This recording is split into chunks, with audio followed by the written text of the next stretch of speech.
Some say that he sleeps upside down like a bat, others that he's got the greatest throw since Vladimir Kramnik himself. All we know for certain about Magnus Carlsen, world number one, a man who's probably getting married right this moment, Saturday 3rd of January, congrats to him, is that he's being hunted down by this guy. It's Mr. Nans Niemann himself. Has he got the power to dethrone Magnus? Well, the battle they had New Year's Eve, Blitz Championship, New York, was fascinating. We pick up here, game 3 of the match, and Hans is leading by a point. Magnus basically in a must-win situation. What an epic game this is. Magnus opens with d4 here, and after knight f6, what does he do? He essays a London system, one of his favourites, especially in clutch blitz moments, once used it to defeat Hikaru in a final, I forget which year,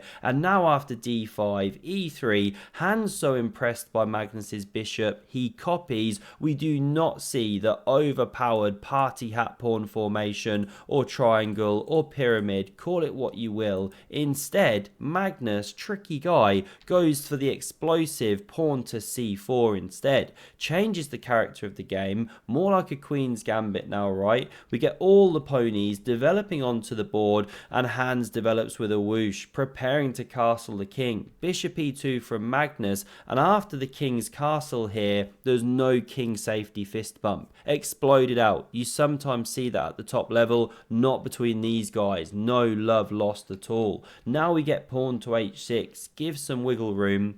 Magnus develops the lady, and he's preparing to pick up the bishop. Hans now obliges here, ceding his bishop pair to the world's number one player. Very smelly mushrooms, but he is solid in the pawn structure, preparing now to thrust with c5 as well. Not such a bad position out of the opening. Magnus takes in the center here, pawn recaptures, and a second explosion on the board is achieved. And now I love the structure we get in a moment, because after bishop e6, rook ac1 covering the pawn, we do not see takes. Now yes, it's playable, looks lovely to pick up the bishop pair, but actually you activate the rook very fast. There's big pressure on this pawn, and you can't quite achieve c5, or this comes and you're in a double whammy, not very fun. So instead of taking, what does Hans do? He plays c5, and he sets up the pawn cube, also known as the pube, and it's a very rare sight at the top level of chess these days,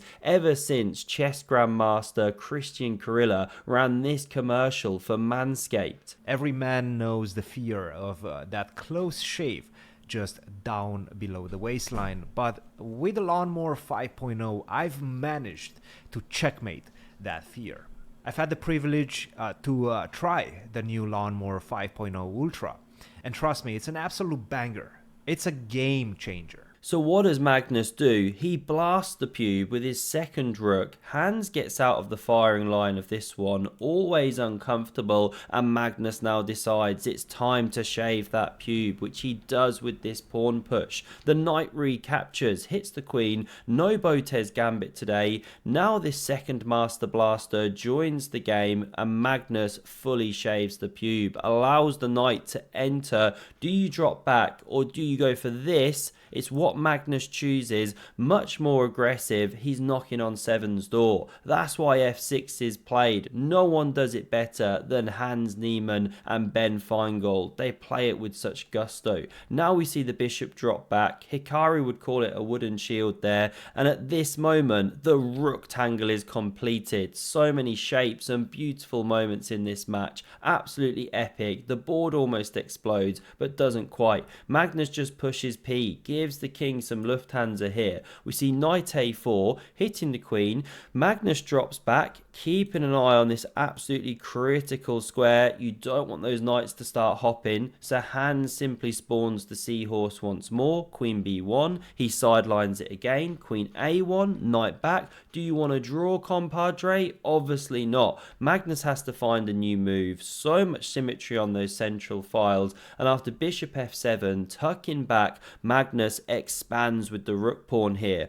Really high accuracy chess from both players, and they're tit for tat on the clock. They're going strong. Hans hops with knight b4. Great move. Opening the tension. He's going to win that bishop now, or one of the bishops. You know, if you try and move away, well, knight b3 stuff could be coming, supported from afar. So that's why we see Magnus not yet take here, but take on c5 instead. He hits the queen. Hans decides it's the moment to flick in this check.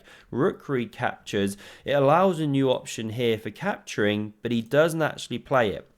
It was a playable move, but then you allow takes with check, and it gives an uncomfortable decision. If queen goes, you allow the back rank invasion, and it's uncomfortable. If the king goes, so you're getting lured out into the open, again uncomfortable. I won't keep going down the line. Computer says playable, but not easy to a human eye. So that's why we see the move of instead pawn takes. You know, again, this queen didn't take. It wants to keep an eye on the back rank and the bishop and that kind of thing, not allow a rook invasion. But now Magnus can go queen c3, cover his bishop, and he also wants to target this weakened pawn structure. And Hans now makes a mistake here. He technically should actually take that bishop. It's not so bad. Again, it looks a bit scary on the light squares, this kind of invasion, the knight hopping, but you can survive with some precise steps. Not easy though. Hans hops with knight a2, hits the queen, saying fine, you can take me, but I take back from afar, you know, x-ray defending, and now you can already take here straight away, creep in with the queen, but Magnus does this one, knight b4, again you can take, but Magnus creeps in like this.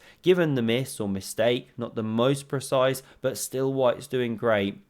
And it's really hard to hold everything together. We didn't see rook c7, staying with this pawn here, again due to the fact that you can take, then the queen's distracted, this actually wins the queen, therefore king takes best, but look at that, it's running out, it's getting exposed. Could white do this? Or knight h4, how are you fighting against that threat? It's very, very uncomfortable. So this is why Hans instead goes rook d8, ditches the pawn here after takes and queen takes on c5, but he's hoping that the activity will give him enough counterplay. Now first his knight's under fire, so he defends it with pawn to a5.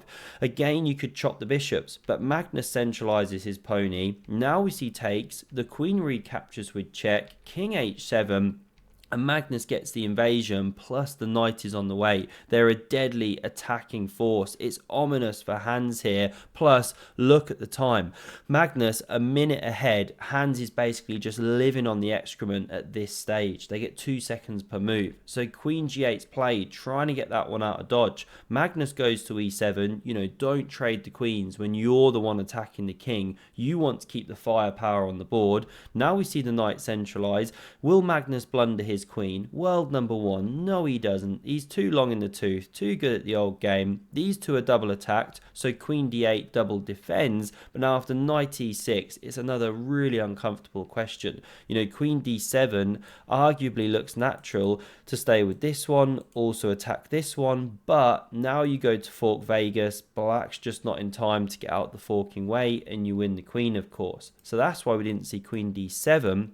What should have been played, queen a8. You cover both, Still, of course, white's a lot better. But Hans just completely blunders now, horrendously. He plays the move of queen to b8, and he simply hangs an entire knight. Magnus, of course, picks it off, and that is painful for Hans. It's akin to getting kicked by Fabi with the rear hind legs when he's dressed as a centaur. That's gotta hurt. Hope you enjoyed this game. This is what happened in the overall match, and if you want to see another game from this incredible battle, have a look at the videos on screen. There's a couple linked there, and I hope to see you again soon. Cheers.